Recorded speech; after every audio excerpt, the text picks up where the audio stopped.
काजे जादव जी का विचार बा? हम रौरा हाथ में आवे नहीं खे जाने हम बारूद हैं बारूद।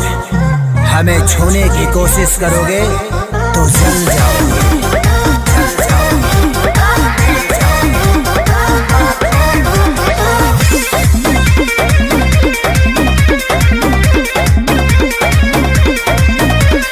गुंडा कर दे बाबू तोहर चले नहीं। अच्छा मिली ना ऊंची झवा जवन तोहरा चाहे देवे के पड़ी। अरे सीधे सीधे मनबू की सीधे सीधे मनबू की गोली चलबू हो। नाच के मलकिनी जी कहाँ नाच के जईबू हो। कहियो ना कहियो जानो जिके छाछी मयईबू हो। नाच के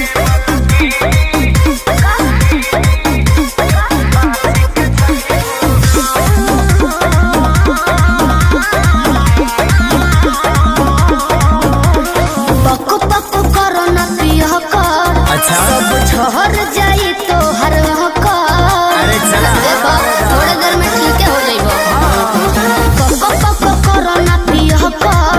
सब झहर जाई तो हर कर। जाने हल्का मिलना यही रान के। अच्छा। आज रात भना चाहब तो है बांध के। अयो दादा ढेर मत फेंको। सुना हाथ काथा पाथा ऐसन हाथ काथा पाथा ऐसन कतही न पैबू हो। नाच के मलकिनी यस कहाँ नाच के जईबू हो। कहियो ना कहियो जानो जिके छाछी मयईबू हो।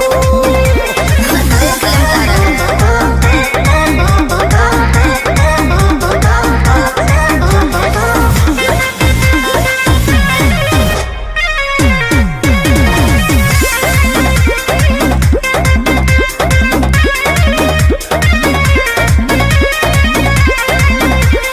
ढेरो वाले वाले तोहरा लेखा तुझसे पार नहीं हो इसी न रेखा। अरे वो छुरछुरी हुई है अब जाओ तो कबो।